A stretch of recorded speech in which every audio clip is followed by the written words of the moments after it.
Acara akan kita mulai tepat jam 13.00 WIB. Kami perlu menyampaikan tata tertib acara agar pelaksanaan sosialisasi Raksa Nugraha Indonesia Consumer Protection Award 2020 ini dapat berjalan dengan lancar dan tertib, serta kita semua mendapatkan manfaat yang lebih besar di akhir acara ini. Tata tertib sosialisasi Raksa Nugraha Indonesia Consumer Protection Award 2020 dapat kita lihat bersama-sama.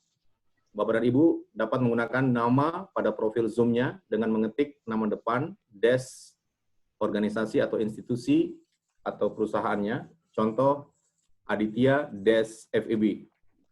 Nonaktifkan audio ketika tidak diminta untuk bicara. Gunakan kolom question and answer saat akan mengajukan pertanyaan. Dan gunakan saat disampaikan oleh moderator nantinya.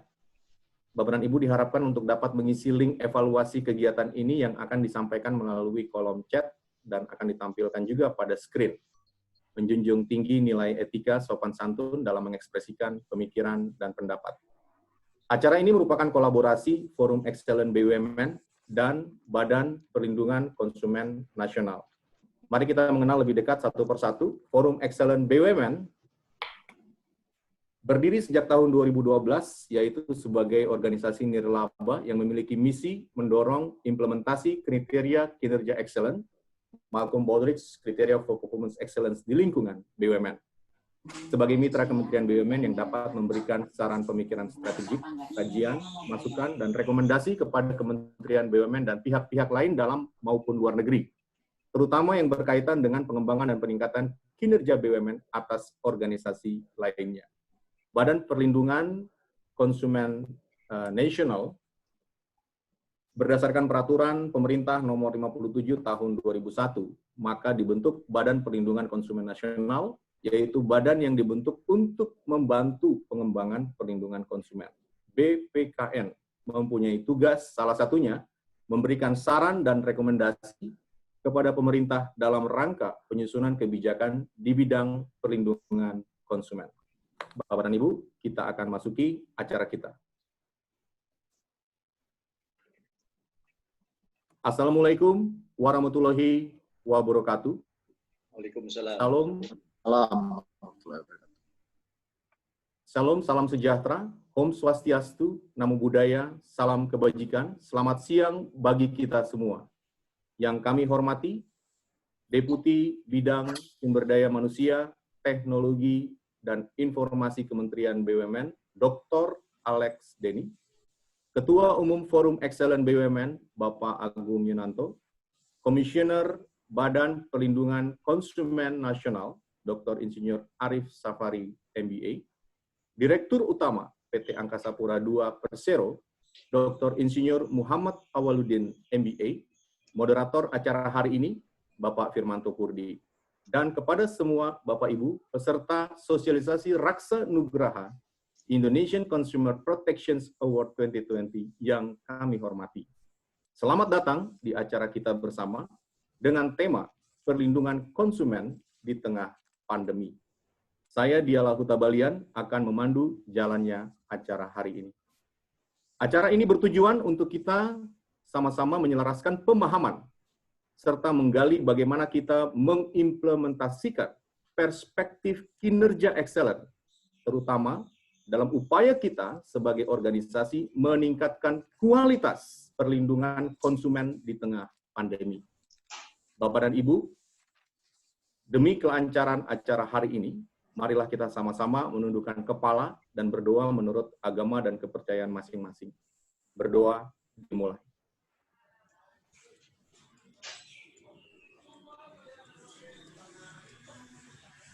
Berdoa selesai.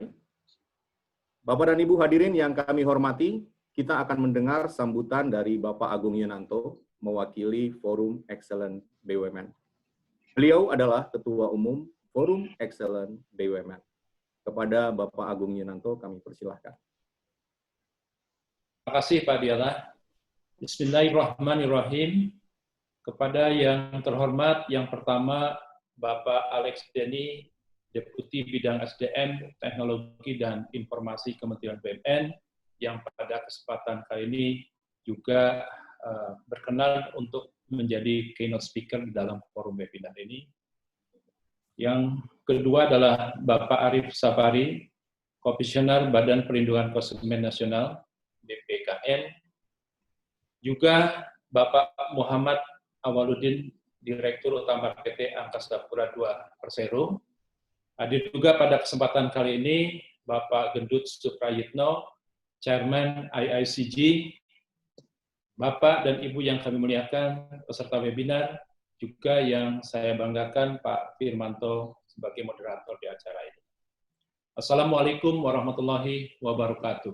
Waalaikumsalam warahmatullahi wabarakatuh. Pertama-tama kami mengucapkan sekali lagi terima kasih kepada Pak Alex Denny, Pak Muhammad Awaludin, dan Bapak Arif Safari atas kesediaan Bapak untuk hadir sekaligus memberikan sharing dan support dalam sesi webinar yang diselenggarakan oleh Forum Excellent BUMN FEB bekerja sama dengan BPKN sekaligus Angkasa Pura II Persero dan dengan pembinaan Kementerian BUMN.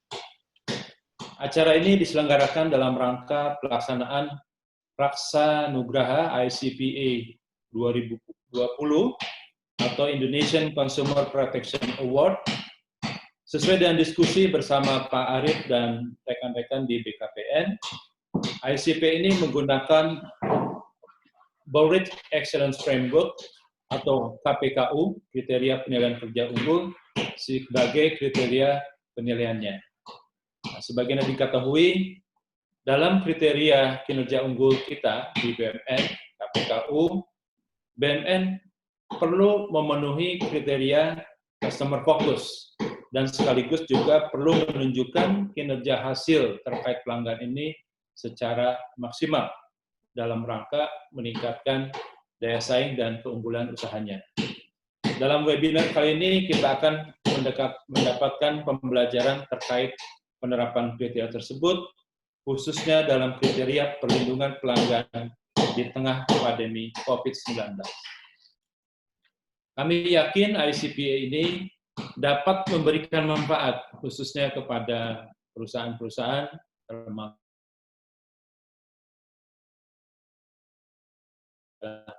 para BUMN, di dalam mempertahankan dan meningkatkan citra perusahaan di mata pelanggan dan para stakeholder-nya.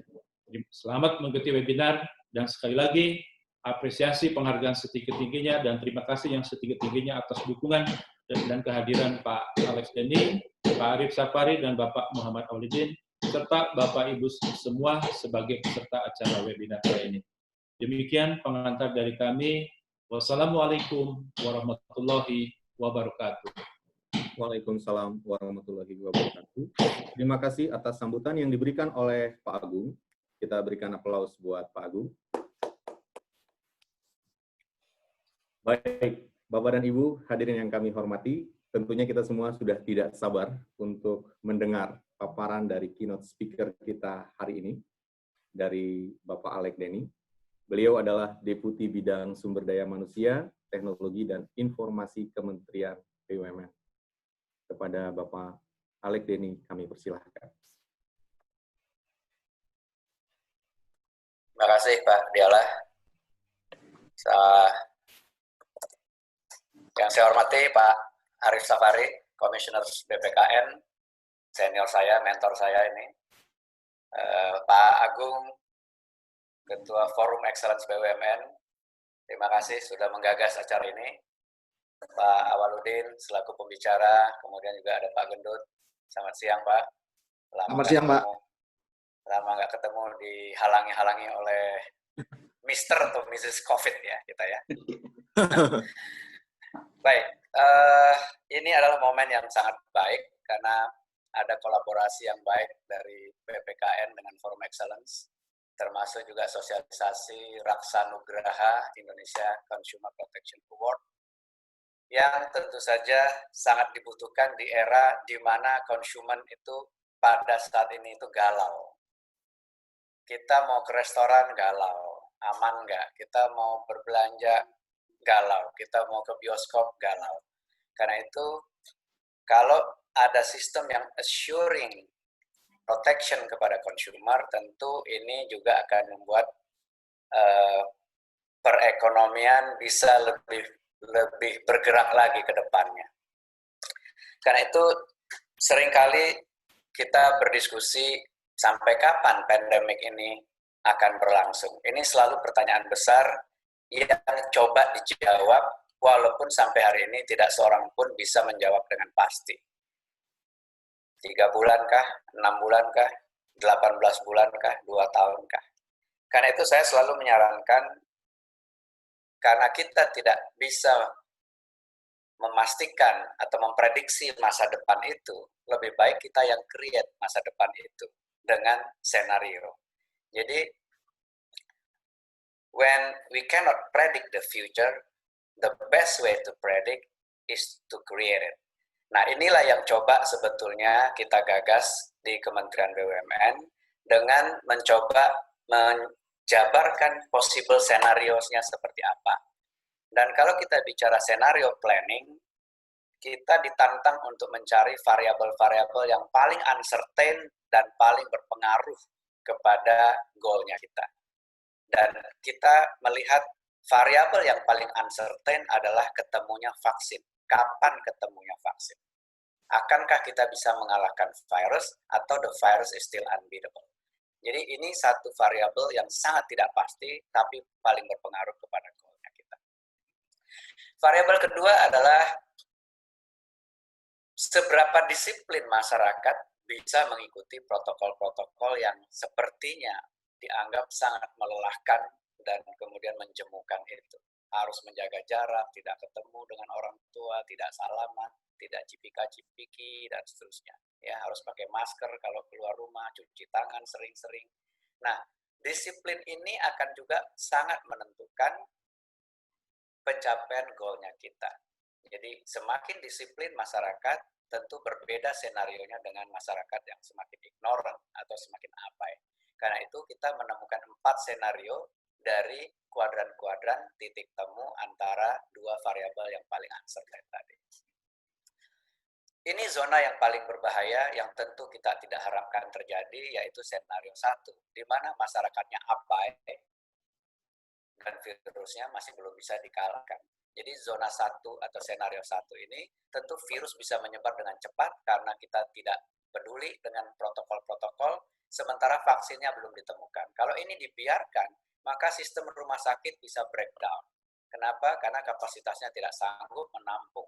Kalau itu yang terjadi, maka kemungkinan fatality rate-nya menjadi tinggi, dan seterusnya, dan seterusnya. Kita jadi takut mau beraktivitas, kemudian perusahaan-perusahaan pada berhenti, ekonominya berhenti, kemudian terjadi PHK massal, pengangguran bisa leading kepada social unrest, dan lain-lain. Mudah-mudahan ini tidak sempat terjadi di kita.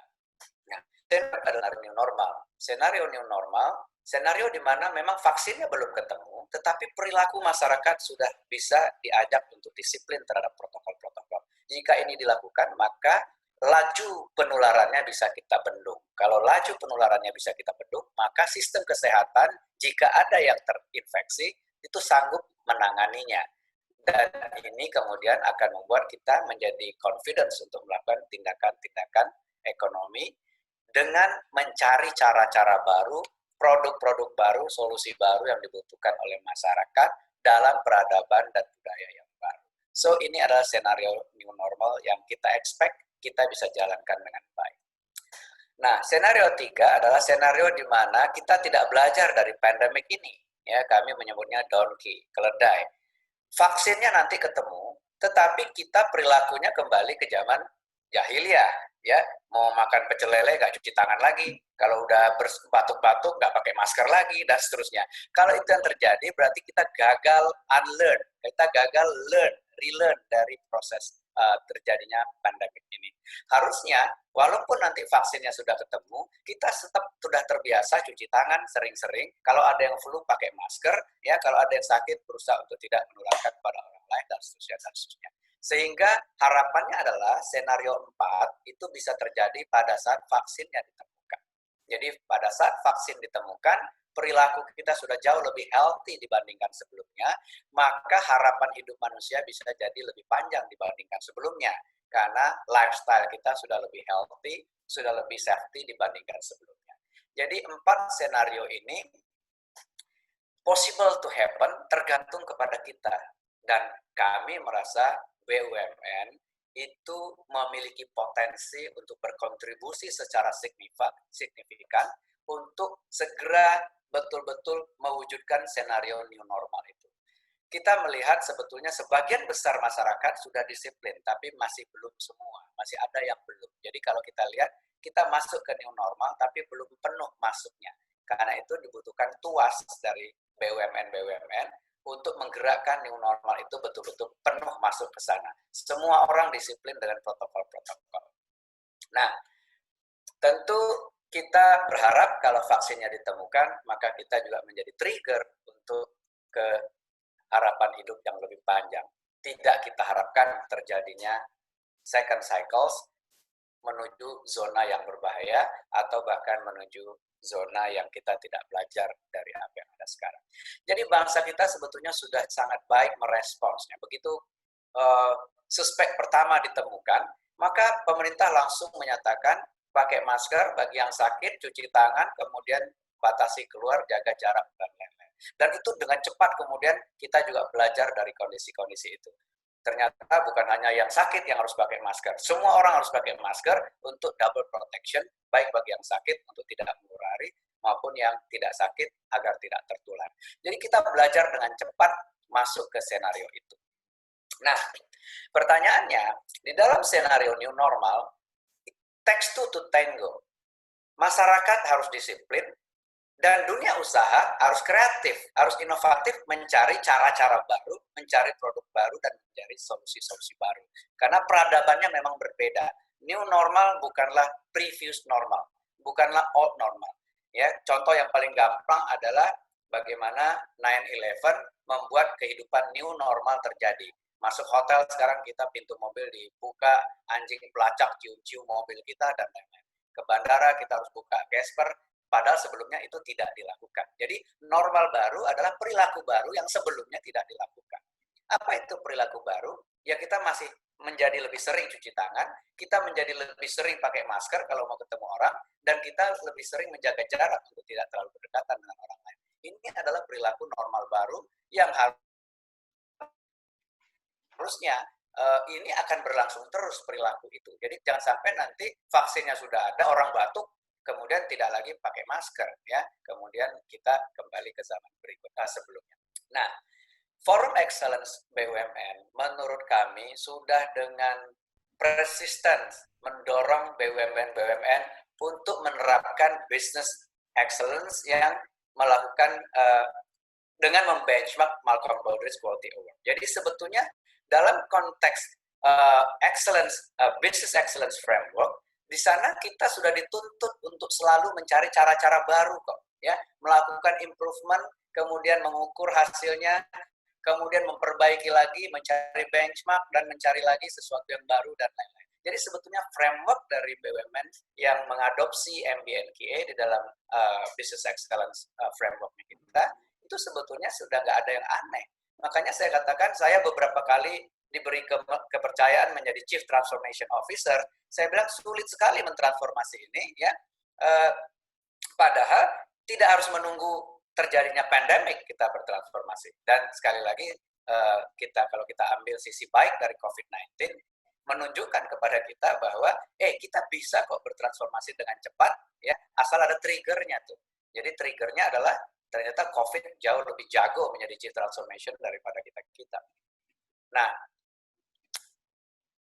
Business Excellence Framework dari dulu sudah mendorong agar terjadi perbaikan kinerja dari waktu ke waktu, terjadi inovasi dari waktu ke waktu, mencari benchmark yang lebih baik, menjadi industrial leader, mencari benchmark, dan seterusnya. Itu adalah dorongan-dorongan yang sudah dilakukan secara sistematik. Dan kalau kita lihat kinerja kawan-kawan yang mendorong ini di BUMN, dari 2015 ke 2019 tadinya ditargetkan itu BUMN yang memiliki kategori atau predikat good performance itu diharapkan naik dari 25 menjadi 75. Dan hasilnya jauh lebih baik dibandingkan itu. 2019 ini, kalau nggak salah udah 100 BUMN yang diakses ya, itu 9 BUMN diantaranya sudah menjadi industry leader, 22-nya emerging industry leader, dan 39-nya sudah kategorinya good performance. Jadi terima kasih atas para aktivis Forum Excellence BUMN ya, yang dikomandoi saat ini oleh Pak Agung dengan para aktivis-aktivis lainnya. Mudah-mudahan tidak berhenti di sini. Ya, kita berharap sustainability company itu kita yakini dibutuhkan oleh BUMN, karena banyak sekali BUMN kita yang bubbles karena mengejar performance jangka pendek. Ya, mudah-mudahan dengan platform yang proven ini, yang di benchmark oleh banyak organisasi, ini kita bisa betul-betul menjaga performance jangka panjang BUMN.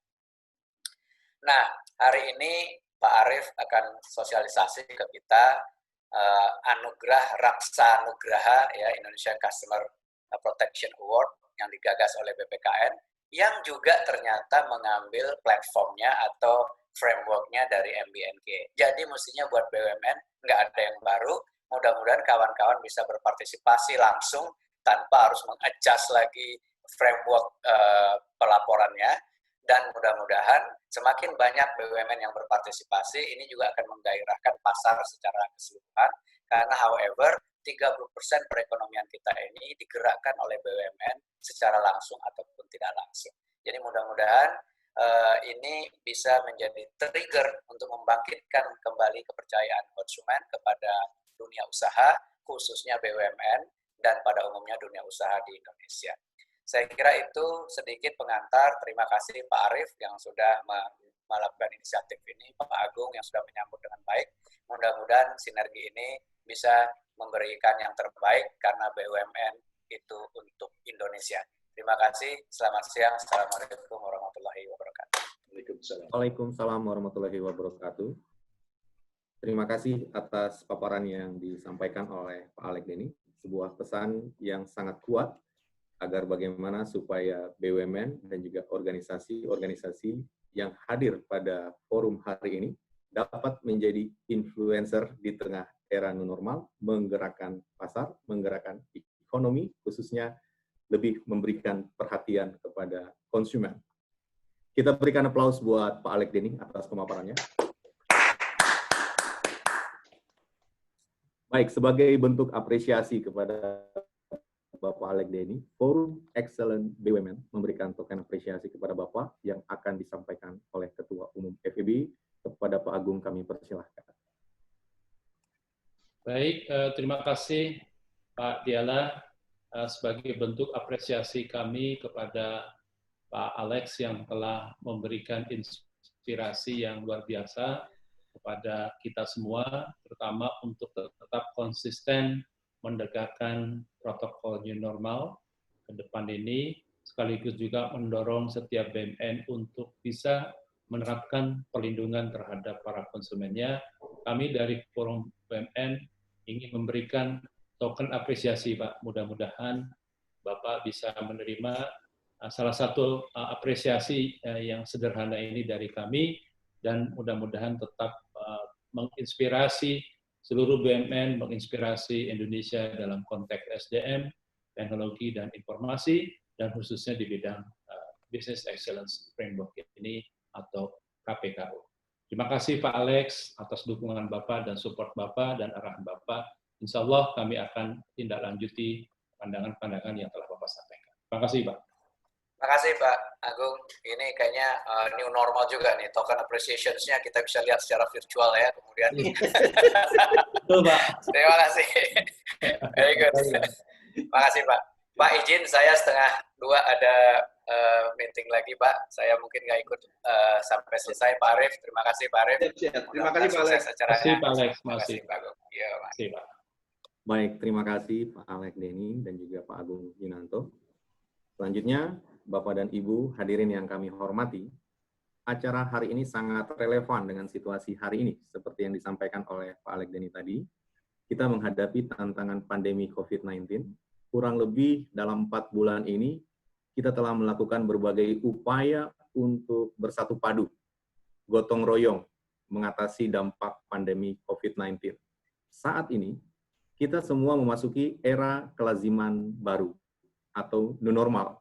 Kita sama-sama yakin bahwa menguatkan prinsip-prinsip kinerja unggul akan menjadikan organisasi kita lebih kuat dan lebih mampu mengatasi tantangan ini. Salah satu prinsipnya adalah fokus pada pelanggan. Oleh karena itu, kita akan mendengarkan dan mempelajari perspektif kinerja unggul dari para narasumber kita hari ini yang kompeten. Acara sharing session ini akan dimoderasi oleh Bapak Firmanto Purdi. Beliau adalah lulusan dari UPN Veteran Yogyakarta, Teknik Geologi, juga dari IPB, Magister Manajemen, dan saat ini bekerja sebagai Corporate Secretary di PT Bank Negara Indonesia Persero Tbk. Beliau sangat konsisten di dalam mengembangkan business excellence sebagai instruktur KPKU BUMN pada tahun 2010 sampai hari ini sekarang, dan juga sebagai Quality Assurance Assessment KPKU untuk BUMN dan juga di BNI dari tahun 2015 sampai sekarang. Keahlian beliau di bidang strategic and financial planning, Malcolm Boyd's Performance Systems, dan corporate communications. Pengalaman organisasi beliau sebagai koordinator bidang kelembagaan Forum Excellent BUMN di periode tahun 2015 sampai 2018, dan saat ini sebagai Sekretaris Umum Forum Excellent BUMN. Selanjutnya, kami mengundang Bapak Firmanto untuk memoderasi sharing session hari ini. Silahkan Pak Firmanto.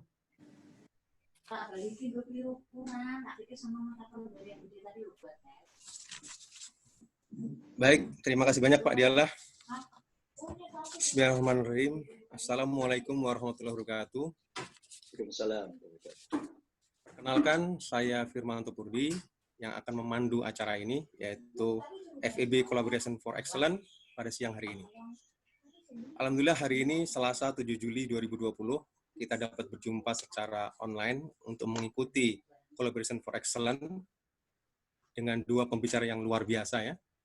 Dan dalam rangka membangun kinerja unggul ini melalui pengelolaan merek atau brand dan perlindungan konsumen yang excellent dalam era new normal, FEB berkolaborasi dengan Badan Perlindungan Konsumen Nasional atau BPKN mengadakan sosialisasi penganugerahan Raksa Nugraha Indonesian Consumer Protection Award ICPA 2020.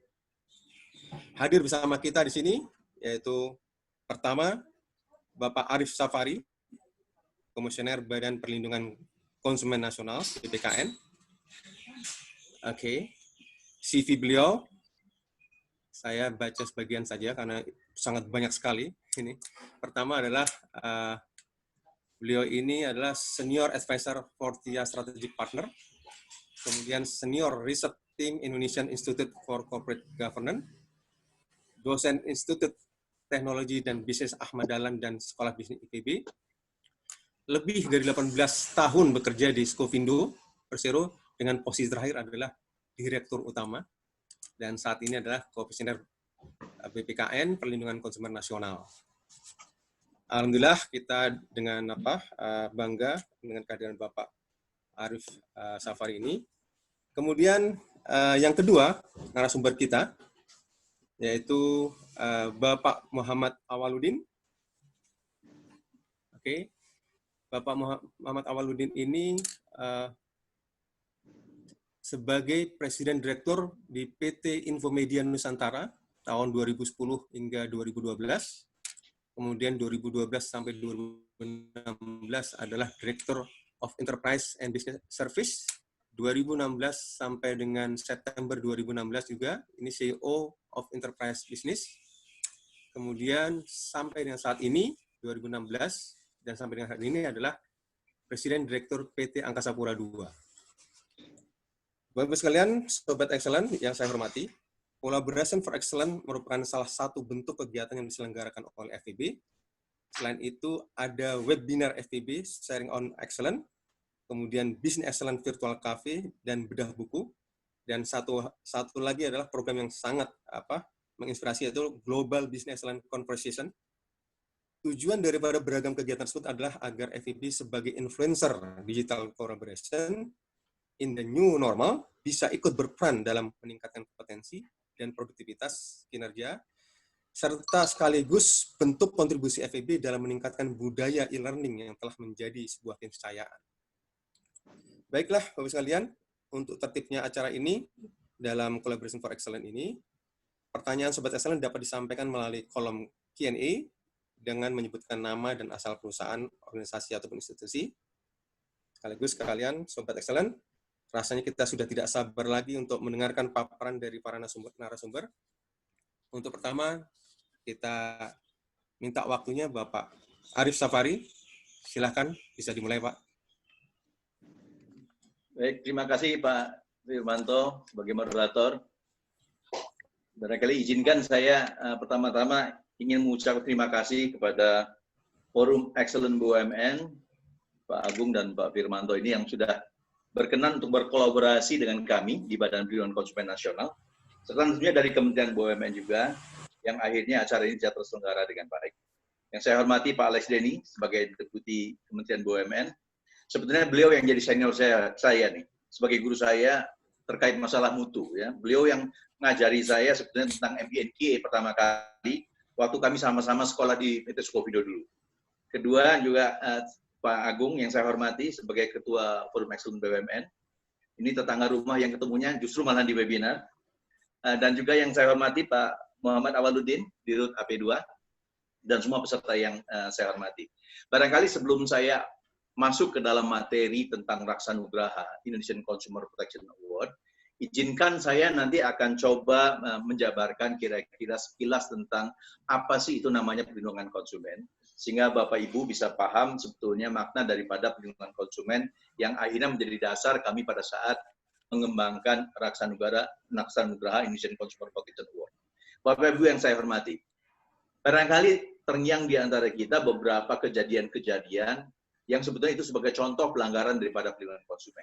Masih segar dalam ingatan kita barangkali terkait dengan perjalanan umroh, First Travel, Abu Travel, di tahun 2017 terjadi ledakan kasus yang luar biasa, di mana sebetulnya pada tahun 2016 kami BPKN itu sudah memberikan rekomendasi kepada Kementerian Agama waktu itu, agar dilakukan evaluasi terhadap layanan minimal untuk umroh itu apa saja. Ya. Kalau misalnya ada layanan demikian, berapa harga wajarnya? Kalau sampai ada travel umroh yang menawarkan harga dengan harga yang lebih rendah, tolong dilakukan audit secara bersama, dan kalau memang tidak wajar, cabut izinnya. Dan akhirnya, begitulah, apa daya.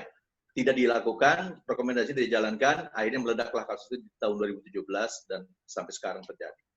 Bapak Ibu, itu adalah kasus besar. Tapi kadang-kadang ada contoh pelanggaran yang kecil-kecil, yang akhirnya kita tuh permisif orang-orang kita. Ya. Contohnya apa? Kita beli belanja, misalnya harganya habisnya 29.900. Nah, kemudian kita dapat kembalian permen. Ya. Kita terima saja gitu sebagai sesuatu yang sah. Itu kecil juga nilainya. Padahal itu adalah bukan alat tukar yang sah di Republik ini, permen itu. Kalau nggak percaya, Bapak Ibu kumpulkan itu permen, ya, kumpulkan permen, belanja ke toko yang sama dengan permen. Tentu mereka menolak, ya. Oleh karena itu, karena apa? Karena permen bukan alat tukar yang sah di Republik ini. Ada lagi beberapa kasus lainnya dan yang cukup besar. Di tahun 2019 yang lalu ada 1.500 pengaduan yang masuk ke kami, ke BPKN, ya, di mana 80%-nya itu terkait dengan masalah perumahan dan apartemen. Barangkali di sini banyak BUMN yang juga menjadi developer. Hati-hati dengan itu, karena apa? Karena banyak sekali konsumen yang mengadu kepada kami, ada yang sudah bayar, kemudian pembangunannya tidak pernah terlaksana, ada yang sudah lunas malah, pembangunannya pun belum ada.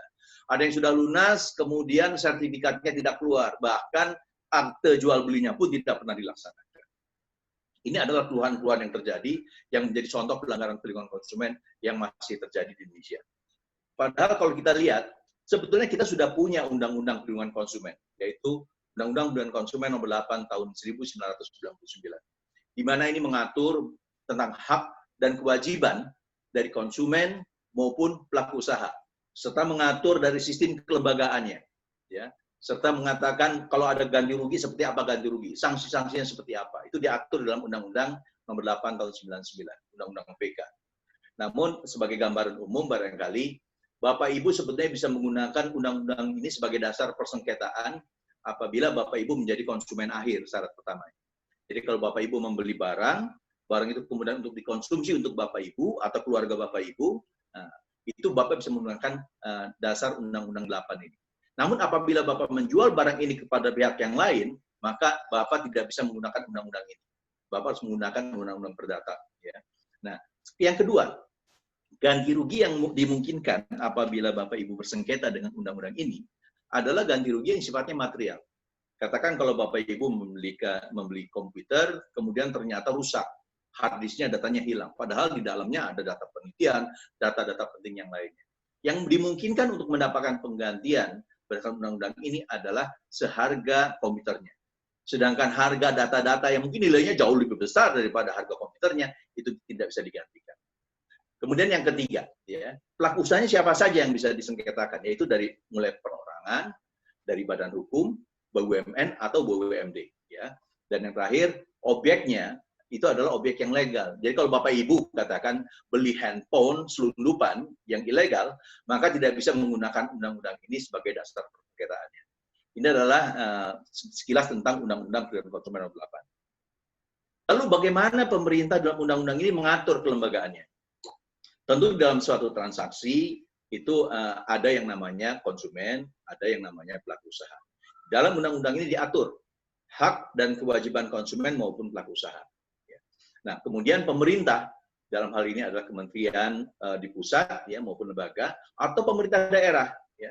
Itulah yang membuat regulasi agar apa? Agar transaksi yang terjadi antara konsumen dengan pelaku usaha betul-betul bisa berimbang dan dilindungi hak dan kewajibannya.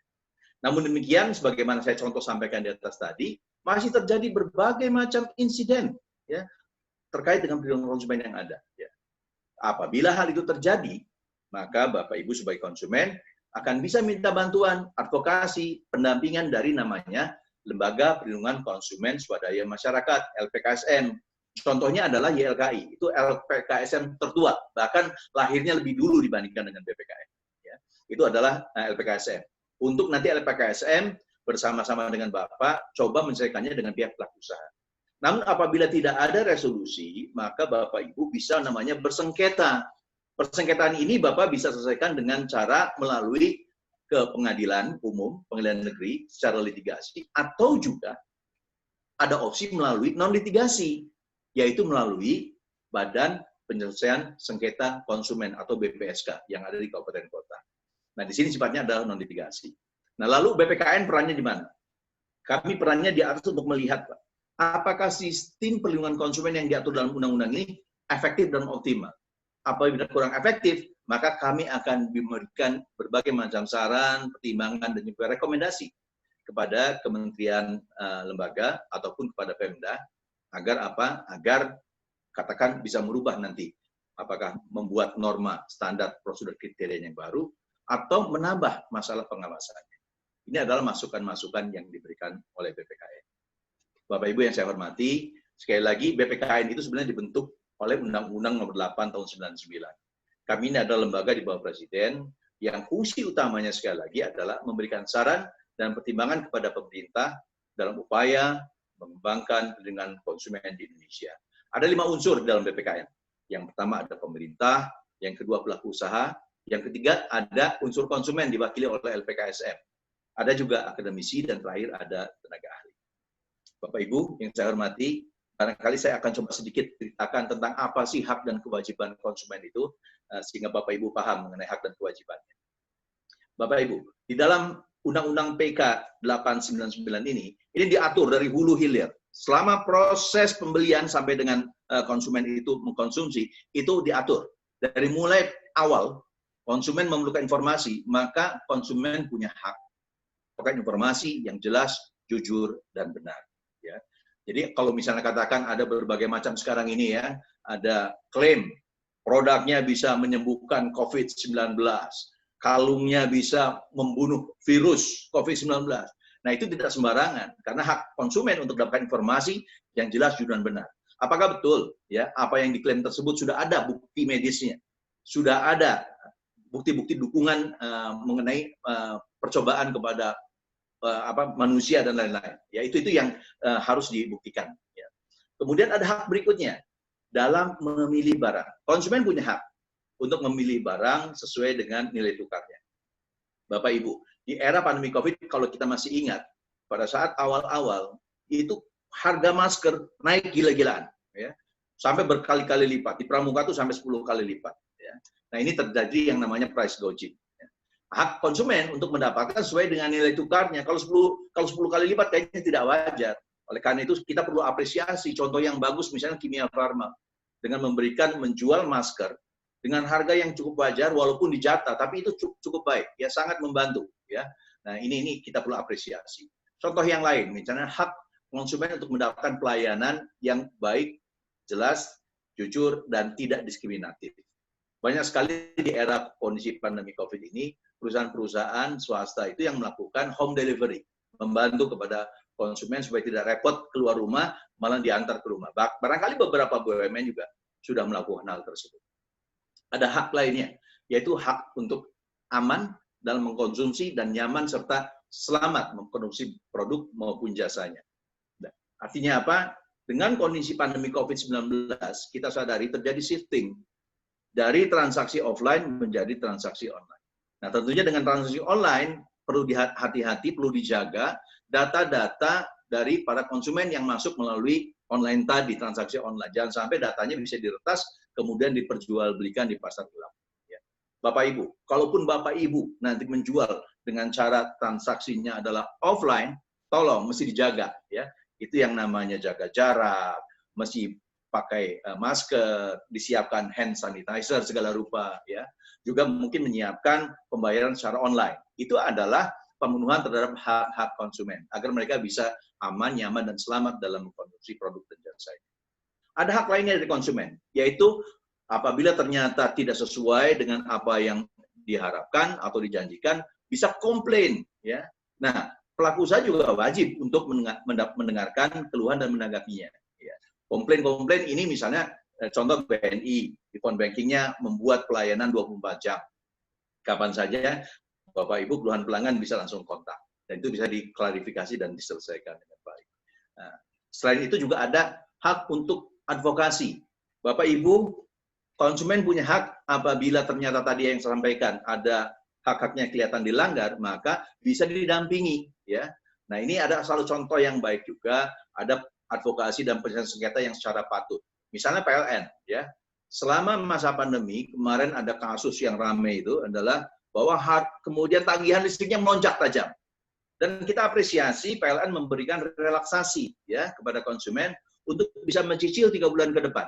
Nah, ini adalah salah satu juga upaya yang baik dari BUMN kita dalam rangka memenuhi hak daripada konsumen. Terakhir, barangkali apabila kemudian konsumen haknya jelas-jelas terlanggar, maka konsumen berhak untuk mendapatkan ganti rugi dan kompensasi. Sebagai contoh misalnya, di KAI kita juga apresiasi pada saat ada karena pandemi, ada PSBB, acara di tempat tujuannya dibatalkan, maka dia melakukan pembatalan tiket keberangkatannya, meminta ke KAI dan di-refund 100%. Namun juga kita perlu pelajari lebih lanjut. Akhirnya tidak bisa melakukan cash dulu, tapi dilakukan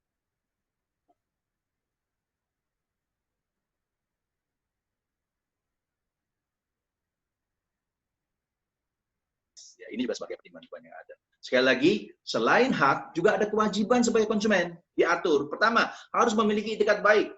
Kedua, konsumen harus membaca informasi dan prosedur penggunaan. Jadi kalau misalnya ada produk yang digunakan tanpa membaca, karena ada sesuatu aturan yang mesti dipenuhi urutannya, tiba-tiba terjadi insiden, maka pihak pelaku usaha juga tidak disalahkan apabila tidak mengikuti aturan petunjuk prosedur penggunaannya.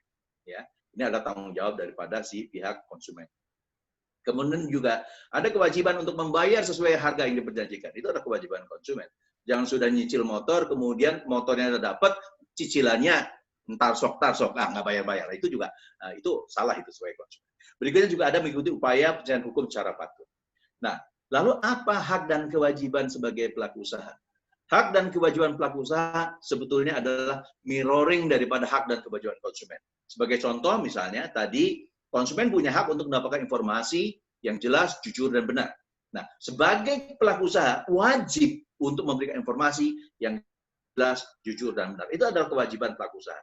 Ada contoh yang lainnya lagi. Sebagai konsumen kita berhak untuk mendapatkan kompensasi dan ganti rugi. Maka sebagai pelaku usaha itu wajib memberikan kompensasi ganti rugi apabila terbukti hak konsumennya terlanggar. Nah, yang menjadi kewajiban pelaku usaha juga adalah memiliki itikat baik di dalam bertransaksi.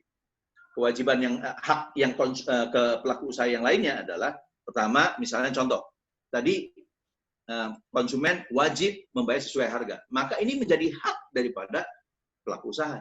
Ya, nah ini adalah mirroringnya daripada hak dan kewajiban konsumen. Namun demikian, saya perlu ingatkan ada beberapa parameter yang dilarang, ya, oleh pelaku usaha. Salah satu contoh misalnya dari sisi standar, ya, pelaku usaha itu dilarang menawarkan, memproduksi dan memperdagangkan barang yang tidak memenuhi standar SNI misalnya. Sebagai contoh misalnya yang banyak nih, AMDK kadang-kadang banyak yang diproduksi oleh anak dan cucu BUMN ya. Nah, kalau ternyata AMDK itu kan sudah wajib SNI. Kalau ternyata nanti air minum dalam kemasannya itu ternyata tidak ada sertifikat SNI-nya, nah itu bisa dituntut gitu ya. Tidak boleh. Kemudian dari sisi informasi, ya, pelaku usaha dilarang memberikan informasi yang tidak jujur, tidak benar dan tidak lengkap. Ini adalah kasus low cost green car waktu itu. Dia mengklaim bahwa 1 liternya bisa sampai 23, sekian kilometer. Namun ada ibu-ibu di DKI memperkarakan ke BPSK DKI. Karena bahkan ternyata tidak sampai 23,8 kilometer. Ya, cuman 21 kilometer lebih. Mungkin lebihnya pakai dorong kali ya. Nah, jadi dari situ kemudian dibuktikan ke Serpong, ternyata betul. Tidak sampai seperti yang diklaim. Dan akhirnya ibu-ibu ini mendapatkan uangnya kembali dan bahkan dari perusahaan memberikan mobil itu sebagai kompensasi, sebagai pembelajaran. Luar biasa. Nah, dari sisi cara menjual, ini juga perlu penting nih. Ini kalau saya ke mall nih, kadang-kadang saya kelihatan mesra dengan istri saya. Padahal bukan masalah mesranya. Saya takut istri saya datang ke tempat-tempat yang ada tulisannya super sale. Nah, itu bahaya itu. Ya, buat bapak-bapak sangat bahaya itu. Ya. Nah, jadi kalau di sale di kita, ini terkadang pada saat dibilang sale potongan 50%, sebelumnya sudah diangkat dulu harganya. Sehingga begitu dipotong 50%, mungkin kenaikan dari harga sebelumnya itu cuma kira-kira diskon 10%. Nah, praktek seperti ini dilarang. Ya.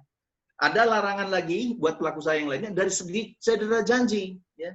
Pelaku usaha dilarang menjual, menawarkan barang atau jasa yang tidak sesuai dengan yang dijanjikan. Misalnya, perumahan, dibuat di brosur, nanti kusen pintunya dari kayu jati. Namun kenyataannya apa? Dari kayu kamper misalnya. Nah, itu tidak boleh. Dari sisi iklan, ya, pelaku usaha juga dalam produksi iklan yang mengelabui konsumen, mengelabui jaminan dan memuat informasi yang keliru. Ya, ini juga dilarang. Misalnya kita membuat iklan bahwa perumahan kita ini tidak pernah kena banjir, ya, tidak dijamin tidak akan banjir 50 tahun ke depan misalnya. Namun kenyataannya banjir. Nah, ini tidak boleh. Iklannya berarti menyesatkan. Ya. Kemudian dari sisi klausula baku, ini yang paling sering barangkali Bapak Ibu kalau belanja di toko mendapatkan bon, kemudian dari bon itu ada tulisan barang yang sudah dibeli tidak boleh dikembalikan. Nah, padahal belum tentu konsumen mendapatkan barang atau produk yang sesuai dengan apa yang diperjanjikan. Bisa jadi tidak sesuai speknya. Nah, itu konsumen punya hak untuk mengembalikan dan dapat kompensasi penggantian. Pak Arif, waktu Bapak 3 menit lagi. Oh iya, baik Pak. Nah, sekarang ke materi Raksanugrahanya. Ya. Lalu, kenapa BPKN buat yang namanya Raksanugraha? Karena selama 20 tahun Undang-Undang Perlindungan Konsumen ini, kita melihat bahwa penyelenggaraan perlindungan konsumen Indonesia masih belum optimal. Ya. Namun di lain pihak, ada berbagai macam pelaku usaha yang melakukan upaya yang luar biasa di dalam melindungi konsumennya. Oleh karena itu, wajar bagi kami untuk bisa memberikan award ini. Nah, award ini sebetulnya menggunakan sama basisnya itu adalah MBNKA, dan kita ada pemeringkatan modelnya. Ada 5, dari mulai diamond, platinum, gold, silver, dan bronze. Ada 5 kriterianya. Raksa itu adalah penjaga, Nugraha itu anugerah. Raksa Nugraha adalah penjaga anugerah. Siapa yang menjadi anugerahnya? Adalah konsumen. Tanpa ada konsumen, tidak akan ada pelaku usaha. Oleh karena itu, harus dijaga dengan baik konsumennya dengan memenuhi semua hak dan kewajiban daripada konsumen. Ini ada 2 kategorinya, yaitu pertama entitas privat, badan usaha, BUMN maupun BUMD. Satu lagi adalah kategori entitas publik untuk kementerian lembaga maupun Pemprov. Bapak Ibu, skema yang disampaikan oleh Pak Alek tadi, kita menggunakan MBNKA. Saya pikir Bapak Ibu sudah paham dengan skema ini, ya. Sekali lagi, hanya kita akan coba ukur nanti lihat resultnya. Bagaimana perusahaan Bapak Ibu BUMN ini memenuhi hak dan kewajiban dari kepada konsumen dan juga menghindari tadi larangan-larangan parameter yang ditetapkan oleh Undang-Undang PK. Bagaimana kepemimpinannya? Bagaimana strategi untuk menghasilkan itu? Pengelolaan SDM-nya, partnership dengan pelanggannya, dan proses yang dilakukan sehingga undang-undang atau hak dan kewajiban pelaku usaha maupun si konsumennya bisa terpenuhi dengan baik. Nah, di sini kita ada 7 kriteria Bapak Ibu. Enabler-nya ada 700 poinnya, sedangkan hasilnya 300. Ya. Nanti di masing-masing kriteria kami sudah siapkan kuesionernya yang kita ukur. Misalnya sebagai contoh kepemimpinan, kita akan tanya, ada nggak visi misinya? Apa bunyi visi misinya? Kalau ada, kemudian berikan dukungan bukti-buktinya. Dari situ semua nanti kita akan lakukan dengan adli juga, approach, deployment, learning, dan integration. Kita nilai berapa nilainya. Dari nilai itu nanti kita buat pemeringkatannya. Ya, kalau di Maupun Boris tadi ada early development sampai dengan world leader. Di kita di IKBA, kalau sampai 475 tidak akan dapat pemeringkatan. Sedangkan 476 ke atas baru dapat pemeringkatan dari mulai bronze sampai dengan diamond di 876. Ini tahun lalu ada yang sudah mendapatkan, ada 4 perusahaan. Yang pertama, Petrokimia Gresik dapat platinum. PT Pamengjaya Ancol dapat gold, yang silver itu dapat Rumah Sakit PHC Surabaya, perusahaan Pelindo 3, dan juga Tasya Global Mandiri. Nah, caranya bagaimana? Simple. Bapak Ibu datang saja ke raksanugraha.bpkn.go.id, registrasi di sana. Setelah itu Bapak dapat akunnya, Bapak kemudian upload persyaratan dokumennya, dan setelah itu Bapak download kuesionernya. Isi kuesionernya sesuai dengan status dan kondisi di BUMN yang ada, kemudian juga lampirkan dokumen-dokumen pendukungnya. Setelah itu nanti kita akan lakukan pemeringkatan. Kalau sudah selesai dilakukan pemeringkatan, kita akan undang Bapak Ibu untuk coba melihat, untuk presentasikan, biasanya adalah komisaris ataupun direksi presentasi ke depan tim juri untuk validasi. Nah, sekali lagi Bapak Ibu, ini no harm, tidak ada biaya sama sekali, ya, alias gratis, ya. Jadi Bapak Ibu kalau mau tahu kira-kira posisi BUMN saya ini sampai di mana sih telah melakukan perlindungan kepada konsumennya, nanti bisa ikut di dalam program Raksanugraha ini secara free, ya. Kita ada beberapa partner, ICG Bapak Ibu sudah tahu. Ini sebagai partner kami dalam mengembangkan Raksanugraha, barangkali dengan CGPI sudah pada paham, ini adalah Pak Gendut Suprayitno, dan juga dengan SWA. Ya. Juga ada iNews dan Trijaya. Baik Pak Arif, waktu habis. Jangan lupa, registrasikan ya sampai dengan tanggal 24, dan dokumen bisa di-upload, diterima sampai dengan akhir Juli. Di Agustus kita akan lakukan pemeringkatan, dan insya Allah nanti di September kita akan berikan award-nya. Demikian kira-kira Pak Firmanto, terima kasih Bapak Ibu atas waktunya. Nanti di sesi tanya jawab barangkali kita bisa lebih jelas. Terima kasih. Oke, terima kasih banyak Pak Arif Safari. Kita kasih aplaus buat Pak Arif Safari. Dan secara sadar tidak sadar, kita sebagai produsen, kita pun juga sebagai konsumen gitu ya. Artinya kita juga perlu memberikan kewajiban sekaligus meminta hak ke kita gitu. Baik Bapak sekalian, sekarang tiba saatnya kita sambut narasumber yang kedua, Bapak Muhammad Awaludin, Direktur Utama PT Angkasa Pura II. Waktu Bapak 20 menit, silakan Pak Awaludin. Baik, terima kasih Pak Firmanto. Assalamualaikum warahmatullahi wabarakatuh. Waalaikumsalam. Selamat siang, salam sejahtera buat kita semua. Yang kami hormati Pak Agung Yunanto selaku Ketua Umum Forum Excellent BUMN. Yang kami hormati Pak Arif Safari, pembicara pertama selaku Komisioner Badan Perlindungan Konsumen Nasional, Pak Alex Denny yang mungkin masih bergabung, dan semua rekan-rekan yang hadir dalam kesempatan webinar kali ini. Pertama, kami mengucapkan terima kasih kepada Forum Excellent BUMN melalui Pak Agung. Jadi saya sudah 2 kali nih diundang oleh FEB ya, dan terima kasih satu penghargaan yang luar biasa kepada PT Angkasa Pura II Persero untuk sharing. Jadi kalau tadi Pak Arif Safari sudah banyak memberikan prinsip-prinsip dasar hubungan tentang produsen dan konsumen, dan bagaimana konsep-konsep terkait dengan perlindungan konsumen itu sendiri, aturan-aturan dan regulasinya. Mungkin dalam kesempatan sesi kami dari Angkasa Pura II akan lebih banyak memberikan satu pengalaman selaku pelaku di industri, khususnya industri transportasi udara, bagaimana kemudian dalam konteks survival strateginya, karena industri transportasi udara ini industri yang cukup terhantam di era pandemi COVID-19 ini, dan tapi juga tetap berpikir bagaimana juga melakukan perlindungan terhadap konsumennya atau pelanggannya. Nah, oleh karena itu, perkenankan kami berbagi cerita, berbagi informasi, sharing yang sifatnya mungkin bisa menjadi satu masukan, dan kami setuju sekali. Ini juga menjadi sebuah pembelajaran dalam kesempatan ini. Program-program yang terkait dengan Indonesia Consumer Protection Award saya rasa menjadi satu hal yang penting dan menjadi pijakan kita semua bagaimana mendahulukan kepentingan pelanggan di atas segalanya sebagai bagian dari stakeholder utama kita. Next. Jadi kalau kita bicara melihat data, the COVID-19 outbreak ini seperti tadi Pak Alex Denny juga sampaikan, kita juga belum tahu sampai kapan ini akan berakhir. Dan kalau kita melihat data dunia dan juga data Indonesia, sebelah kiri adalah data dunia sampai posisi terakhir coronavirus cases ini sudah mencatat lebih dari 11.600.000 cases di seluruh dunia dengan tingkat kematiannya sudah menembus di atas 537.000 ya. Dan kalau kita bandingkan dengan kondisi di Indonesia kami merekod data terakhir kemarin itu juga masih bergerak cukup tinggi ya. Case terakhir saja kemarin masih ada tambahan kasus 1.209 sehingga menjadikan kasus yang terkonfirmasi 64.958. Jadi saya rasa melihat dari angka-angka ini, angka-angka yang masih sangat bergerak cukup tinggi, jadi sesuatu yang menurut saya punya impact yang sangat dalam, ya khususnya dalam kehidupan sehari-hari kita dan juga kami sebagai pelaku industri, khususnya industri transportasi udara. Next.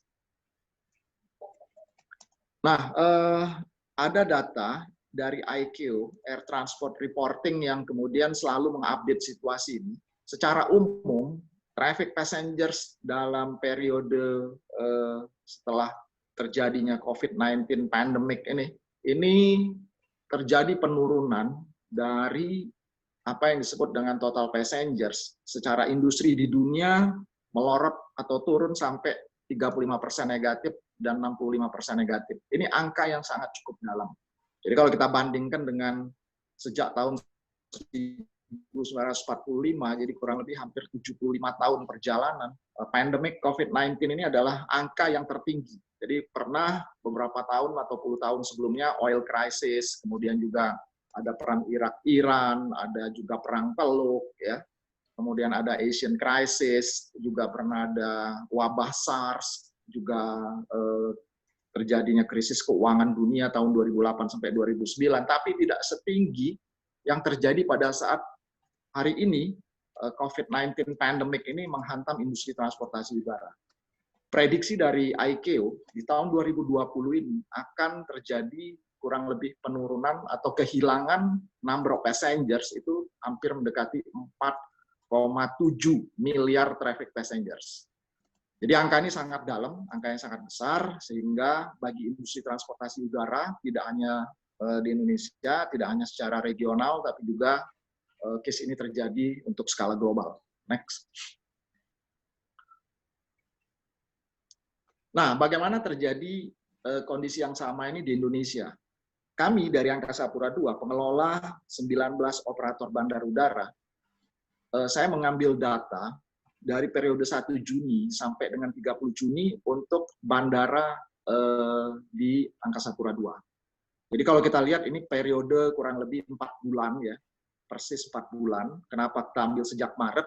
Karena sesungguhnya cases pertama ini kan terjadi tanggal 2 Maret ya 2020. Pada saat itu Presiden bersama Menteri Kesehatan mengumumkan pertama sekali terjadinya cases COVID-19 ini di Indonesia. Dan kemudian kalau kita melihat perjalanan sebelumnya di triwulan 1 lah ya, artinya mulai dari Januari dan Februari, industri ini sebenarnya tidak ada apa-apa. Begitu terjadi pengumuman, Anda bisa lihat bagaimana perjalanan traffic, pergerakan penumpang dan pesawat ya sejak 11 Maret, dan pada saat itu sudah mulai diberlakukan work from home, kemudian terjadinya PSBB, terus ya sampai kemudian pada tanggal 24 April 2020, Presiden pertama sekali mengeluarkan larangan mudik, ya, dan kemudian dilanjutkan selama periode bulan puasa, sampai kemudian setelah Idul Fitri 24-25 Mei, trafficnya itu betul-betul pada level yang sangat dasar, ya. Nah, tapi kalau kita lihat mulai akhirnya pembatasan perjalanan orang akibat dari larangan mudik setelah 7 Juni, teman-teman Bapak semua bisa lihat ya bahwa traffic sudah mulai bergerak naik kembali. Nah, alhamdulillah Juli ini sendiri dalam pengamatan kami dari tanggal 1 Juli sampai tanggal 6 Juli angkanya lebih sedikit di atas, lebih tinggi daripada periode terakhir Juni yang sesuai yang ada di tayangan di depan. Dengan adanya peningkatan, sekarang utilisasi slot kita itu secara overall dari sebelumnya hanya kurang lebih turun ke angka 5-10% saja utilisasi slot penerbangan pada hari ini ya di minggu pertama bulan Juli ini sudah menembus angka 32-33%. Nah, jadi tanda-tanda recovery-nya sudah ada, tapi kalau memang dibandingkan dengan periode pada saat normal masih cukup jauh ya. Kita berharap proses recovery ini berlangsung lebih cepat dari yang sebelumnya yang kita prediksikan mungkin baru bisa recovery di sekitar Oktober atau November tahun ini. Next. Nah, sebenarnya kalau kita lihat kehidupan masyarakat saat ini sudah mulai menyadari bahwa era new normal ini perhatian dan kepedulian kita terhadap disiplin protokol COVID ini, seperti tadi disinggung juga Pak Alex Denny, itu perlu harus diingatkan terus, disampaikan terus. Tapi ada stream juga yang juga harus sejalan, ya. Tapi di satu sisi kehidupan keekonomian, ekonomi recovery-nya juga harus berjalan. Jadi Presiden juga sering mengingatkan, walaupun di satu sisi kita sudah mulai masuk ke era ekonomi di era new normal ini, tapi juga tetap hati-hati, tetap waspada, dan harus tidak boleh mengabaikan disiplin-disiplin terhadap protokol COVID-19 ini. Nah, pada dasarnya, sistem transportasi udara di Indonesia ini dalam 3-5 tahun terakhir itu adalah sektor transportasi yang menjadi pilihan masyarakat. Jadi boleh dibilang sektor transportasi udara ini adalah sektor transportasi primadona. Kenapa bisa begitu? Ada 3 kelebihan di sektor transportasi udara nasional ini yang menurut kami hanya jangan gara-gara COVID ini kemudian jadi terhilangkan atau terabaikan atau malah kemudian tidak menjadi sesuatu yang menonjol kembali. Apa saja? Sistem transportasi udara kita ini memiliki satu fleksibilitas yang sangat tinggi, ditandai dengan movement atau pergerakan. Tadi kalau kita lihat, Angkasa Pura II itu dalam periode tertingginya di tahun 2018, kita pernah mengelola 112 juta traffic passengers dan hampir mendekati 1 juta pergerakan pesawat dalam 1 tahun. Ya. Jadi flexibility-nya, capacity-nya itu sangat besar. Jadi kalau dibandingkan dengan moda transportasi yang lain, saya rasa flexibility dan capacity di transportasi udara itu paling tinggi. Kenapa? Karena alat produksinya dengan sangat bisa cepat dimobilisasi, ya, dan pergerakannya itu pun itu dalam satu rentang jangkauan perjalanan yang mungkin tidak bisa tertandingi dengan kecepatannya dibandingkan dengan moda transportasi yang lain. Ya. Nah ini 1 dan 2 kelebihan, ditambah yang ketiga. Jangan lupa Indonesia ini adalah archipelago country, inter-island traffic-nya sangat tinggi. Banyak sekali pulau-pulau kecil itu terhubungkan dengan konektivitas transportasi udara, ya, seperti di Papua, kemudian juga di beberapa daerah Sulawesi, Kalimantan, dan lain sebagainya. Hanya pilihan dengan menggunakan pesawat-pesawat kecil, dengan cepat dan juga jauh lebih murah dari sisi efisiensi dan fleksibilitas waktu. Jadi kita selaku pelaku di sektor transportasi ini menyadari betul kelebihan-kelebihan ini. Dan jangan karena kemudian COVID-19 ini kemudian menghapuskan atau menghilangkan kelebihan apa yang sudah dijalankan selama 3-5 tahun terakhir ini di sistem transportasi udara kita yang sudah sangat baik seperti sekarang. Next. Nah, bagaimana kemudian di Angkasa Pura II sendiri? Kami sendiri secara korporasi tentu saja bergerak sangat cepat karena industrinya mendapat hantaman yang sangat luar biasa. Dan dengan sangat cepat, corporate level strategi, business level strategi, functional level strategi kita dalam skala korporasi itu kita rubah cepat. Kenapa? Bagaimana kemudian respon kita ini melihat situasi pandemi yang seperti saat ini, itu harus ada penyesuaian-penyesuaian. Contoh saja, kami di tahun 2020 ini konsolidasi untuk bisa bagaimana kemudian strategi-strategi dalam konteks stability. Jadi bagaimana mempertahankan stabilitas yang berkaitan dengan financial, yang berkaitan dengan operasi, yang berkaitan dengan pelayanan, dan lain sebagainya. Juga termasuk portofolio strateginya dan parenting strateginya. Karena Angkasa Pura II ini sudah secara grup, ada 5 anak perusahaan yang terkonsolidasi di dalam pengelolaan Angkasa Pura II Group. Oke, next, lanjut. Nah, kemudian bagaimana kemudian Angkasa Pura II merespon ya dalam kondisi pandemik COVID-19 ini adalah bagaimana kemudian kita melihat pentingnya sebuah framework yang harus dijalankan di dalam situasi pandemi ini dengan menjalankan Business Continuity Management Framework. Jadi BCM framework-nya itu dilakukan, ada 3 kelompok besar yang kita jalankan dalam konteks BCM framework kita. Yang pertama adalah business survival, yang kedua adalah business recovery, dan yang ketiga adalah business sustainability. Jadi selama periode COVID-19 kita menjalankan protokol business survival. Dan kemudian pada kurun waktu tertentu ya kita harus siap-siap melihat bagaimana industri impact period ini kemudian masih terdampak, tapi kita sudah mulai masuk ke tahapan business recovery. Dan sampai akhirnya the next normal period itu buat kita adalah sebuah satu tahapan yang memang kita harus masuk, dan kita harapkan bisnis sudah mulai bergerak normal kembali, kemudian pergerakan traffic sudah tumbuh kembali, itu kita harapkan business sustainability sudah terjadi. Nah, boleh dikatakan saat ini posisi kami di Angkasa Pura II ada di dalam situasi COVID-19 period yang masih warna merah, tapi yang di kolom atau lajur yang kedua. Jadi BUMN sendiri sudah mencanangkan sejak 25 Mei kemarin, BUMN menjalankan protokolnya dengan protokol new normal. Jadi apa yang kemudian kami lakukan, kami sesuaikan. Jadi di Business Survival tahap 1, ada Business Survival Initiative dengan 3 pilihan tadi, workforce protection, optimizing cash flow, securing P&L secara korporasi kita lakukan.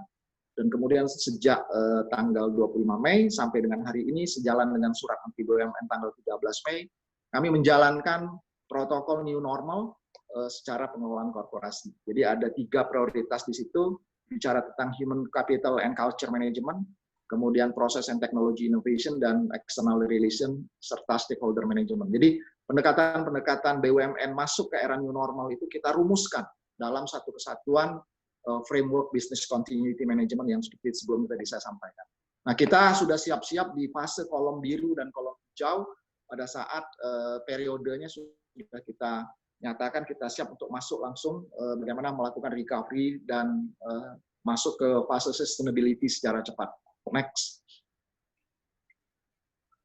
Nah, kami ingin menyinggung sedikit, terima kasih kepada Forum Excellent BUMN, karena pada tahun 2019 yang lalu, syukur alhamdulillah, kami mendapat kategori sebagai BUMN ada di dalam 9 yang tadi disebut oleh Pak Alex Denny, sebagai BUMN yang mencapai kategori industry leader dengan pencapaian 681 basis point. Dan kami ingin merefresh kembali sebenarnya apa yang disebut sebagai sebuah industry leader. Buat Angkasa Pura II sendiri mendefinisikan industry leader terlepas dari kriteria-kriteria dan penilaian serta angka yang didapat dalam bentuk scoring dan basis point yang ditetapkan oleh FEB, kami sendiri mendefinisikannya untuk bisa dipahami secara mudah bagi rekan-rekan kami di internal. Yang pertama adalah sebagai industry leader, Angkasa Pura II adalah market leader. Kenapa? Karena memang ditandai dengan secara market portfolio, share kami paling besar di antara pelaku industri sejenis. Nah, kemudian yang kedua, sebagai industri leader, Angkasa Pura II sejak 3-4 tahun ke belakang terakhir ini kami tetap konsisten sebagai trendsetter di industri.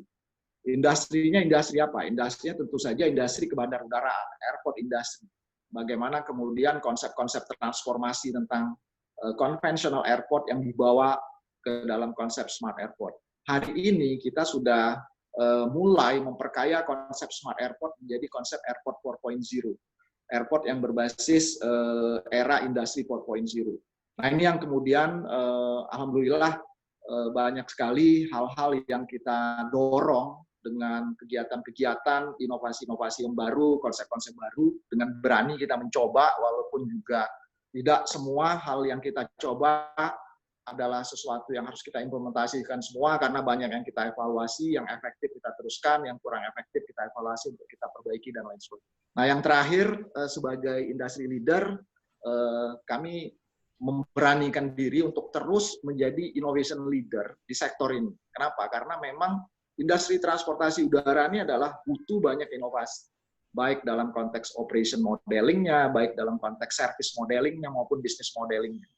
Nah, sehingga kalau kita bicara dalam situasi COVID ini pun kami tidak terlepas mempertimbangkan banyak hal. Jadi kalau kita lihat di market leader, industri ini dalam situasi pandemi COVID ini hanya dengan mendorong keberadaan bandara saja. Harus ada stakeholder yang dikolaborasikan. Maskapainya harus diajak. Air navigation sistemnya juga harus juga digabungkan dengan bagaimana kemudian konsep-konsep mendorong satu konsep-konsep pengelolaan air navigasi bersama-sama airport dan airline untuk lebih efisien. Waktu yang kemudian kita lebih maksimalkan. Salah satu contohnya adalah, karena sekarang penerbangan juga tidak terlalu banyak.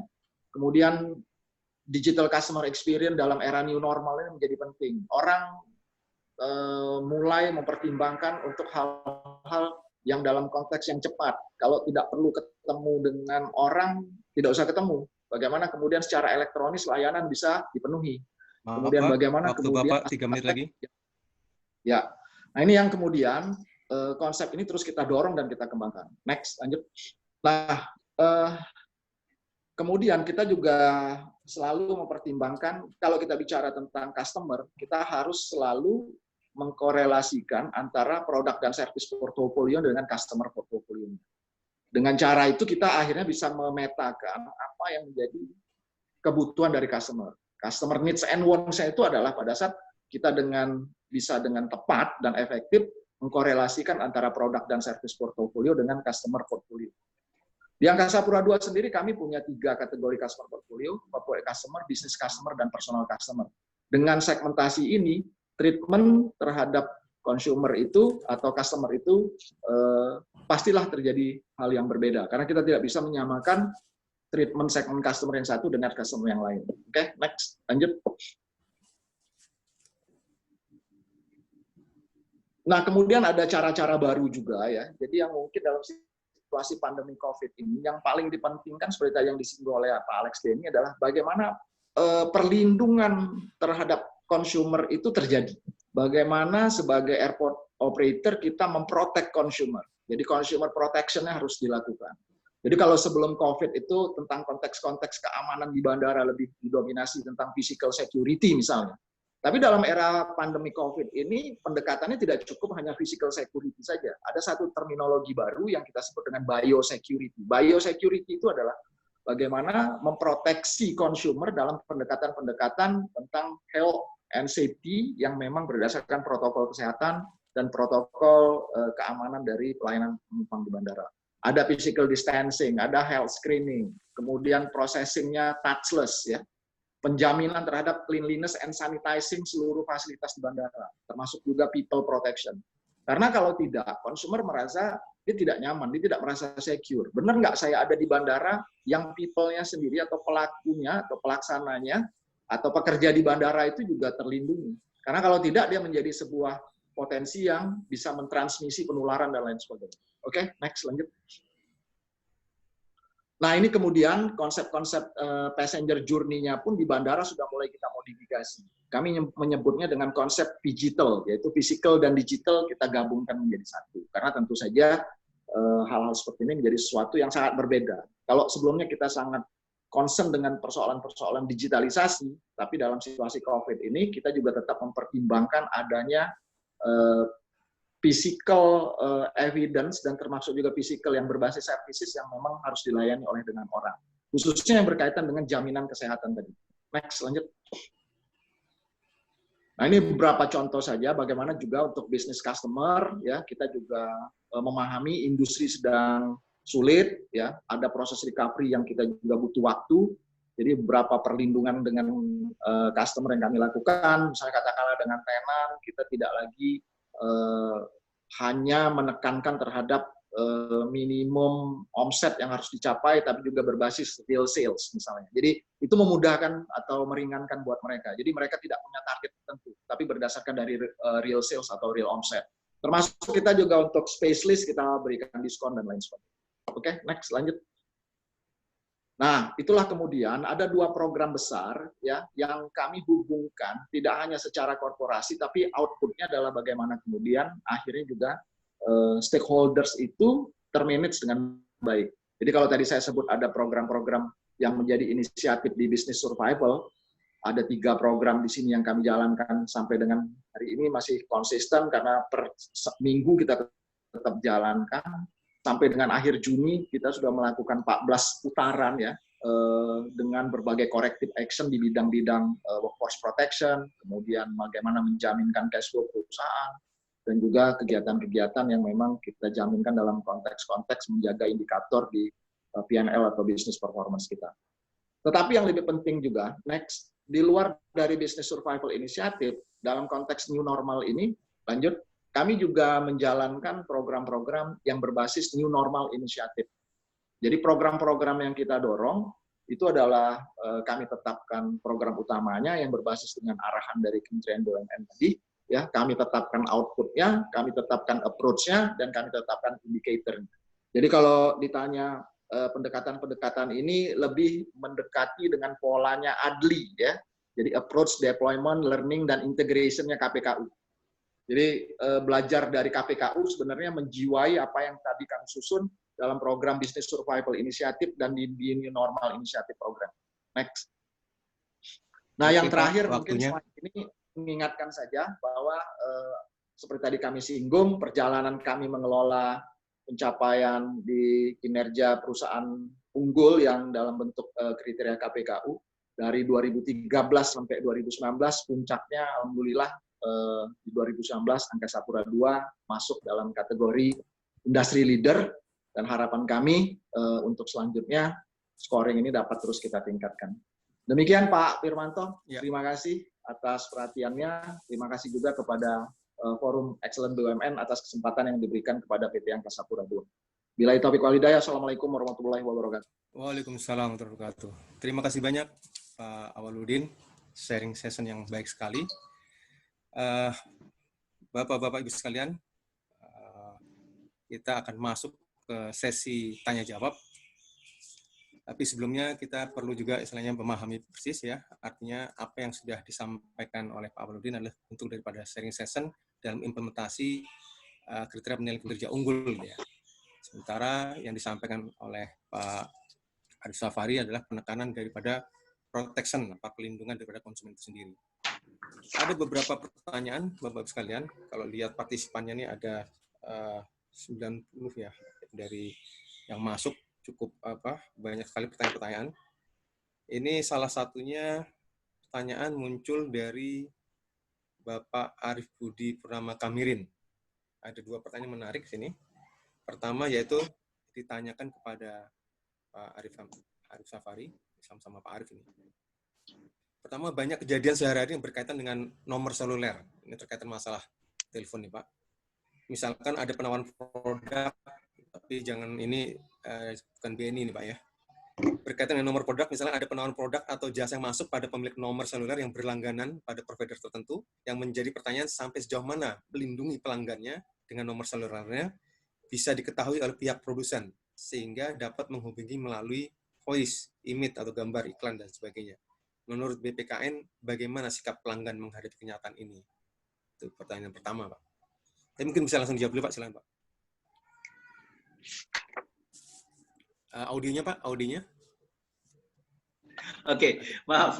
Jadi, Pak Firmanto, ini kalau kita betul ini yang disampaikan tadi keluhan daripada konsumen, ada juga yang sudah masuk kepada kami, bahwa saat ini memang kita belum ada undang-undang perlindungan data pribadi. Ya, dan sekarang sudah masuk dalam prolegnas, dan mudah-mudahan tahun ini pemerintah bisa menggolkan dan disetujui oleh DPR terkait dengan undang-undang perlindungan data pribadi tersebut.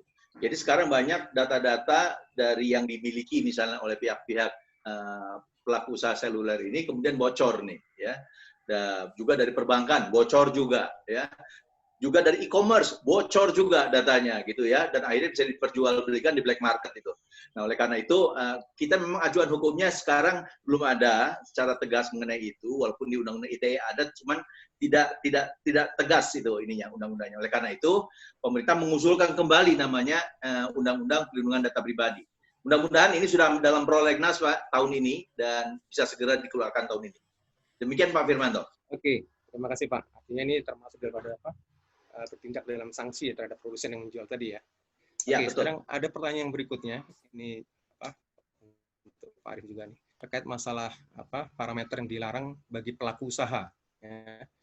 Bagaimana kalau ada yang diperjanjikan antara pelaku usaha dan konsumen yang dituangkan dalam perjanjian dalam perjalanannya menjadi tidak sesuai karena aturan perundang-undangan yang berlaku itu juga berubah. Kemudian secara hukum diminta untuk melakukan renegosiasi atas perjanjian tersebut. Namun belum menemukan titik temu, kontrak perjanjian tersebut tidak terbatas waktunya dan dianggap cacat hukum sehingga baik pelaku usaha maupun konsumen punya kepentingan yang sama untuk memperbaikinya. Gimana posisi dalam arti apa? Jadi kalau misalnya memang ada perjanjiannya antara kedua belah pihak, ya, tentu ini akan nanti tuntutannya dalam perbuatan melawan hukum, ya. Nah ini bisa perdata. Ya, kalau memang ada ketidaksesuaian, direnegosiasi tapi juga tidak ketemu, maka itu akan bersengketa. Sengketanya tentunya pengajuannya adalah perbuatan melawan hukum melalui pengadilan negeri, Pak. Kira-kira begitu sih, Pak Firmanto. Oke. Tapi kalau melalui kami di BPKS lagi di dalam undang-undang, namun tentunya itu yang kita atur adalah secara umum, ya. Tapi kalau ada perjanjian antara kedua belah pihak yang selalu dikatakan bahwa perjanjian itu adalah undang-undang bagi para pembuatnya, gitu ya. Namun sekali lagi itu pun masih bisa batal demi hukum apabila ternyata di dalam perjanjiannya mengandung unsur-unsur klausul baku yang dilarang oleh undang-undang. Begitu, Pak. Baik, terima kasih. Kemudian sedikit tanggapan terhadap sharing Pak Awaludin ya terkait dalam implementasi KPKU, penilaian kinerja unggul ini. Bapak tadi menyebutkan bahwasanya adanya program Next New Normal Inisiatif gitu ya. Program New Normal Inisiatif gitu, yang dianggap misalnya mampu untuk apa mengimplementasikan sekaligus meminimais dari hal yang diharapkan tidak terjadi untuk kedepannya gitu. Apa saran dan sharing Bapak untuk apa BUMN secara umumnya? Ya, baik Pak Firmanto, terima kasih. Jadi sebenarnya kalau kita memaknai apa yang ada di dalam surat Menteri BUMN tanggal 13 Mei ya 2020, di situ disebutkan bagaimana kemudian BUMN itu atau masing-masing BUMN ini membuat skenario antisipasi untuk masuk ke new normal. Karena apa? Karena seperti tadi yang disinggung oleh Pak Alex Denny, sebenarnya kita nggak pernah tahu kapan akan selesai. Apa yang akan terjadi dalam situasi yang situasinya cukup panjang seperti ini. Jadi surat Menteri BUMN itu sebenarnya bisa dimaknai bagaimana BUMN dalam masing-masing sektor industrinya itu membuat skenario new normal untuk masing-masing BUMN-nya itu sendiri. Karena kan pasti beda. Jadi industri perbankan beda dengan industri manufacturing, berbeda dengan industri farmasi, berbeda dengan industri pertanian, berbeda dengan industri seperti kami di transportasi. Apalagi transportasi pun ada transportasi darat, transportasi laut, kereta api. Karena BUMN ada semua di situ. Bandara saja itu operator bandaranya ada dua, ada Angkasa Pura I, ada Angkasa Pura II, ada Garuda dengan maskapainya, ada Citylink grup usahanya, ada juga Pertamina dengan pelitanya. Banyak sekali. Jadi memang ini akan sangat membuat dinamis ya dalam bagaimana BUMN merespon terhadap skenario antisipasi new normal. Tapi di suratnya Pak Menteri itu sebenarnya cukup jelas. Karena diberikan guidance. Guidance yang pertama adalah kategori yang berbasis human capital and culture. Jadi hal-hal seperti kultur baru dalam situasi pandemi COVID ini tentu saja berbeda dengan situasi yang before COVID. Jadi tadi bagaimana bersahabat atau berdampingan dengan COVID-19 ini kan menjadi sesuatu yang baru. Jadi, contoh saja, menjaga jarak, physical distancing, memakai masker, mencuci tangan lebih sering dan lain-lain. Itu kan satu kultur baru yang paling basic saja. Belum lagi kalau kita bicara tentang bagaimana konsep bekerja. Kami di Angkasa Pura II sekarang dengan sangat konsisten sejak WFH dilakukan, kita sudah menerapkan konsep yang disebut dengan work from anywhere. Jadi kalau hari ini saya ada di kantor, saya bisa pastikan hari ini di kantor yang biasanya sehari-hari di kantor pusat kami di Angkasa Pura II itu tidak kurang hampir 1.000 orang Pak di kantor ini. Tapi hari ini mungkin bisa kami sebut 200-300 orang sudah banyak nih. Jadi artinya dalam konsep itu saja kita sudah mulai berbagi. Konsep work from anywhere sudah dilakukan dan ada kriteria kinerjanya sendiri. Kemudian yang kelompok yang kedua, tadi juga di luar human capital and culture. Ada juga kelompok yang berkaitan dengan proses dan teknologi innovation. Proses-proses baru, protokol baru. Teknologi innovation sangat berperan karena Pak Menteri BUMN mungkin Bapak dan Ibu bisa lihat beliau sering sekali menyatakan dalam situasi yang seperti sekarang, BUMN harus lebih efektif, lebih efisien bekerja. Digital adoption atau adaptasi digital itu harus sesuatu yang sudah mutlak dilakukan. Ya, contoh saja kita hari ini yang biasanya kita ketemu dalam satu forum di ruangan atau di hotel atau tempat tertentu, sekarang sudah bisa dengan cepat melalui webinar dan lain sebagainya. Dan proses-proses dalam situasi pandemi ini akan sangat berkembang, ya, akan sangat berkembang. Jadi antisipasi masing-masing BUMN menurut saya itu juga sangat berbeda. Yang terakhir adalah external relation dan stakeholder management. Itu juga kami, apalagi kami di bandara. Di bandara itu seperti Soekarno-Hatta ini, kalau ingin bisa saya sampaikan, stakeholder kami di dalam bandara Soekarno-Hatta saja paling tidak minimal 15 itu ada. Jadi ada operator bandara sendiri, yaitu AP2 sendiri, ada operator maskapai, ada operator air navigasi, Airnav Indonesia. Maskapai saja yang beroperasi hari ini di tengah-tengah situasi pandemi masih kurang lebih sekitar 20-25 maskapai. Walaupun yang sebelumnya sekarang masih ada yang belum beroperasi ya, khususnya untuk maskapai internasional. Itu tidak kurang seperti saat dalam situasi normal 40-45 hampir mendekati 50 maskapai. Ada stakeholder kami custom, Pak Bean, Bea Cukai, ada juga imigrasi, ada juga karantina. Sekarang karantina kesehatan mengambil peran yang sangat penting dalam situasi yang di tengah COVID seperti sekarang ini. Jadi konsep biosecurity yang tadi saya sebutkan, itu tidak bisa berjalan kalau kami nggak berkolaborasi dengan kantor kesehatan pelabuhan, dalam hal ini Kementerian Kesehatan. Karena biosecurity yang tadi yang kita jaminkan dengan kriteria dan ketentuan atau protokol tertentu itu sudah harus dilakukan, tidak bisa lagi sendiri. Dulu mungkin hal-hal yang berkaitan dengan concern atau fokus terhadap kesehatan di bandara itu tidak ada lah mungkin ya, karena dianggap seperti sudah biasa. Tapi kalau sekarang semua jadi serba sensitif. Anda merasa nyaman atau tidak? Wah, ini bandara aman nggak buat saya? Jangan-jangan menjadi sebuah epicentrum penularan nih bandara. Itu yang harus kami jaga. Itu yang kemudian jadi pilihan konsumen kita atau customer kita kemudian minta kepastian itu. Itu bagian tadi apa yang disebut dengan memproteksi dari keberadaan konsumen kita. Jadi sangat berbeda situasinya before and after COVID-19. Terima kasih. Baik, terima kasih para narasumber dan Sobat Excellent. Ini banyak sekali pertanyaan yang masuk ke kami, tapi karena waktu jualah kita dibatasi dan kita kelihatannya harus berakhir di sini.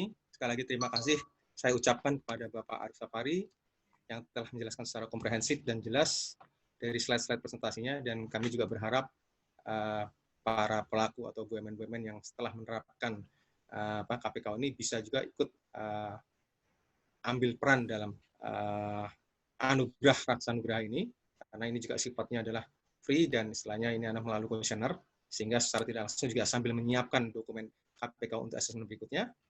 Kemudian juga terima kasih banyak kepada Bapak Muhammad Awaludin atas sharing session-nya yang baik sekali dan mewakili dari 9 BUMN masuk di band Industry Leader. Semoga ini semua menjadi ancur dan lesson learned untuk kita gunakan dalam berkinerja dan berkarya. Mari kita applause sekali lagi buat narasumber kita siang ini. Atas nama FEB, saya menyampaikan apresiasi kepada Bapak Arif Sapari atas kontribusi beliau di siang hari ini. Kami mudah-mudahan Bapak berkenan, ini kami memberikan cindera mata. Terima kasih, Pak.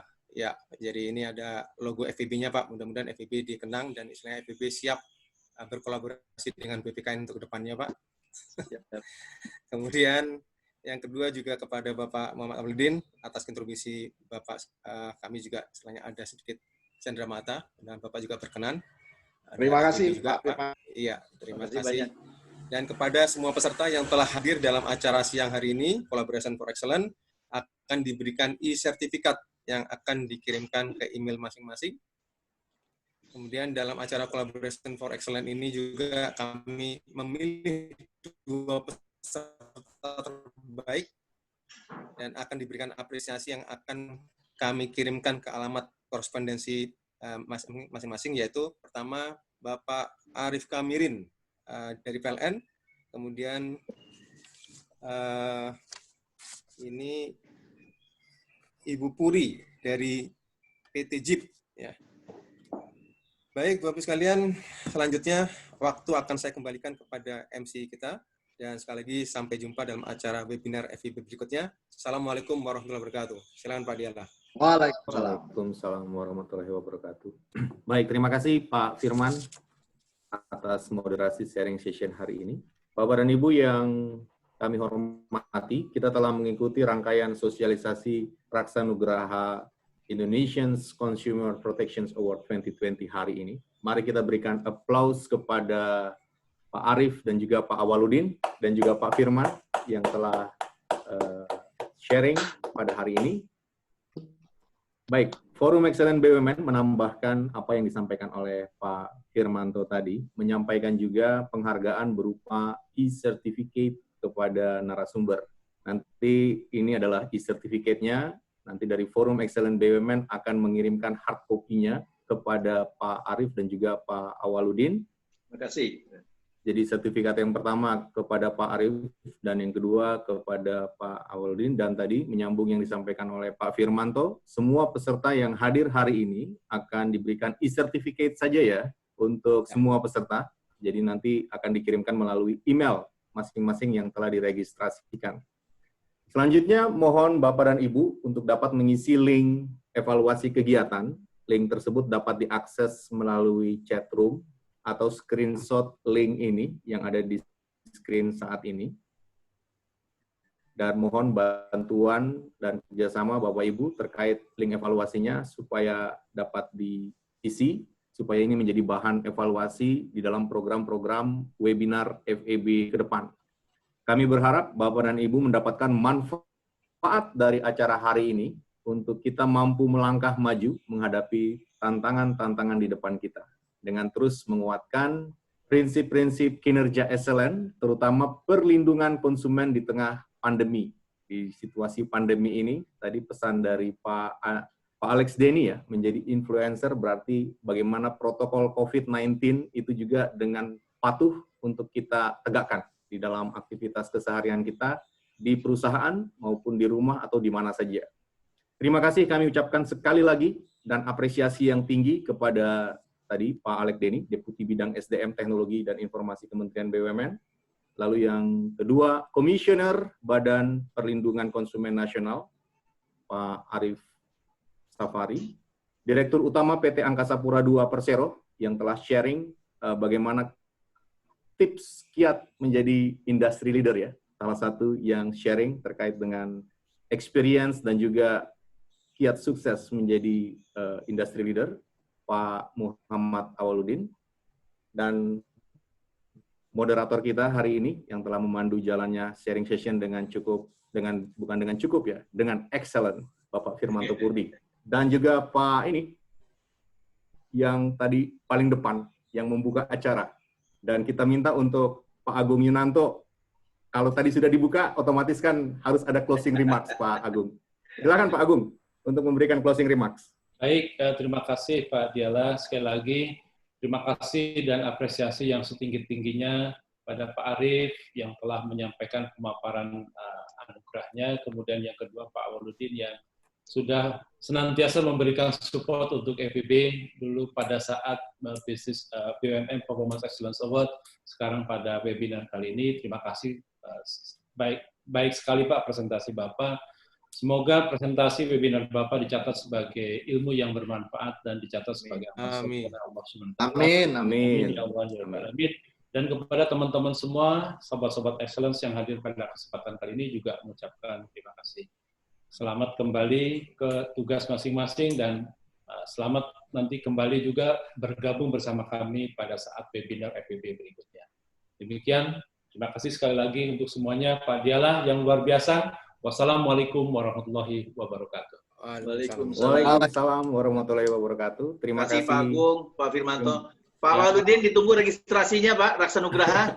Ini kan yang lihat paparan Pak Awaludin tuh jadi tuh barangnya udah pemberitahuan udah di tangan itu udah.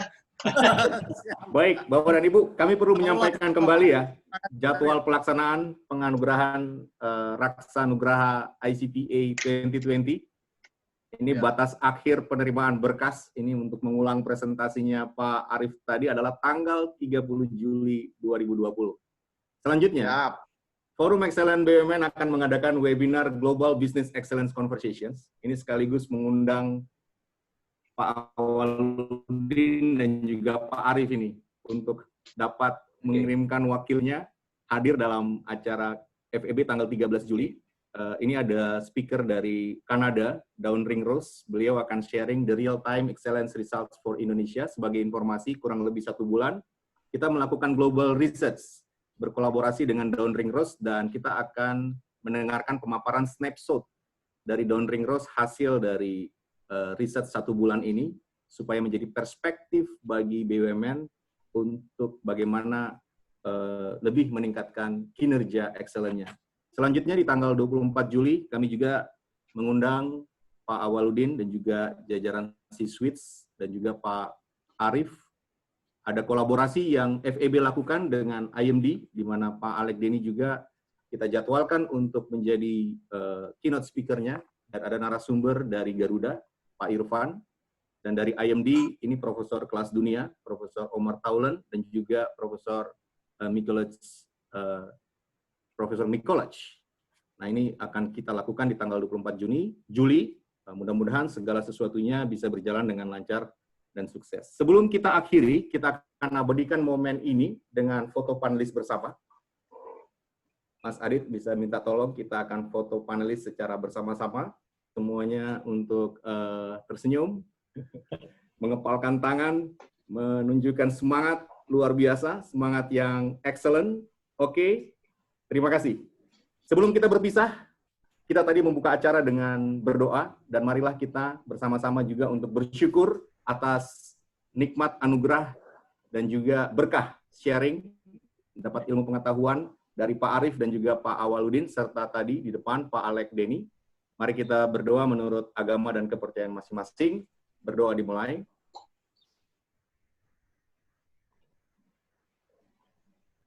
Berdoa selesai. Bapak Ibu dapat mengikuti update kegiatan Forum Excellence BUMN di sosial media Forum Excellence BUMN. Akhirnya, saya Dialah Huta Balian. Mohon maaf jika ada kekurangan dalam memandu kegiatan hari ini dan undur diri dari hadapan Bapak Ibu semua. Wassalamualaikum warahmatullahi wabarakatuh. Shalom. Om Santi, Santi, Santi. Terima kasih Pak Namo Pak Buddhaya. Dirut, terima kasih Pak Arif, terima kasih Pak Biasa. Salam sehat. Sampai ketemu lagi Terima kasih nanti Pak di Arif. acara webinar berikutnya. Pak Firman, Terima kasih Pak Pak Dialah, Awaludin, terima kasih Pak Agung, Pak Firman, terima kasih Mas ya. Adit, Mas Terima kasih Bangun, ya, Baca. teman-teman Terima ya. kasih Bapak dan Terima Ibu kasih semua. Pak. Terima kasih. Terima kasih. Terima Izin kasih. klaim, Pak Pak. Awaludin, belum Ya, ada yang Pak, dapat baik, diamond Pak. nih. Raksa Nugraha belum ada yang dapat diamond. Kayaknya kalau misalnya AP2 masuk, bisa-bisa dapat diamond nih langsung nih. Di tangan itu, Pak. Amin. Udah langsung tadi Pak, ujiannya Pak, pemaparannya udah bagus sekali tadi Udah Pak. bagus sekali itu. Udah luar biasa ini. Jadi ditunggulah itu AP2. Amin, amin, Terima kasih. amin. Terima kasih Pak Coba Awaludin, BUMN lagi terima ya. kasih Pak Arif, Pak Agung Yunanto, terima kasih. Ya, Terima kasih Pak Terima kasih. Agung, Pak Firmanto. Mas Bangun, terima kasih. Mas Adit, Mas terima kasih. Mbak Ica, Dialah, terima kasih. Terima kasih. Assalamualaikum. Waalaikumsalam, terima kasih. Terima kasih.